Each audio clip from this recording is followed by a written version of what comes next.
Niacinamide use করবেন না, আর না জেনে কখনোই ইউজ করবেন না। নিয়াসিনামাইড কি? নিয়াসিনামাইড হচ্ছে একটা সুপারস্টার।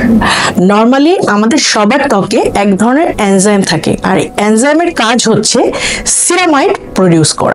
সিনামাইড প্রোডাকশন করতে নায়াসিনামাইড খুব ভালো কাজ করে। সিনামাইড যত বেশি প্রডিউস হবে, ত্বকের কোষগুলো তত বেশি শক্ত হবে এবং ত্বকটা তত সুন্দর লাগবে।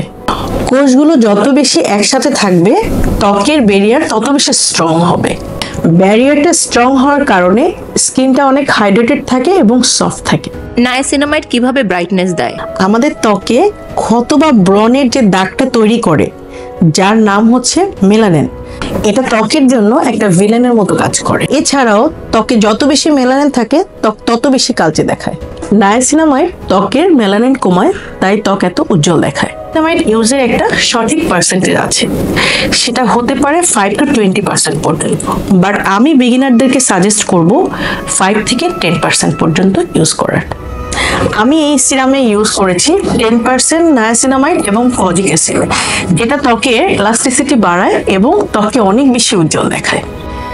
অ্যান্টি এজিং এর জন্য নায়াসিনামাইড এবং হাইয়ালুরনিক অ্যাসিড একটা বেস্ট কম্বো, যেটা আমাদের এই সিরামে আছে।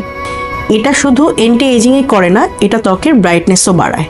আমি আমার এই সিরামে বেস্ট 3টা ইনগ্রেডিয়েন্টস ইউজ করেছি: নায়াসিনামাইড, হাইয়ালুরনিক অ্যাসিড এবং কজিক অ্যাসিড। আমার এই ক্রিমটাতেও আমি নায়াসিনামাইড ইউজ করেছি, যেটা গুড ফ্যাট তৈরি করে, স্কিনের ব্যারিয়ার তৈরি করে এবং ইলাস্টিসিটি বাড়ায়, স্কিনকে ফেয়ারনেস করে এবং স্কিনটাকে অ্যান্টি এজিং করে।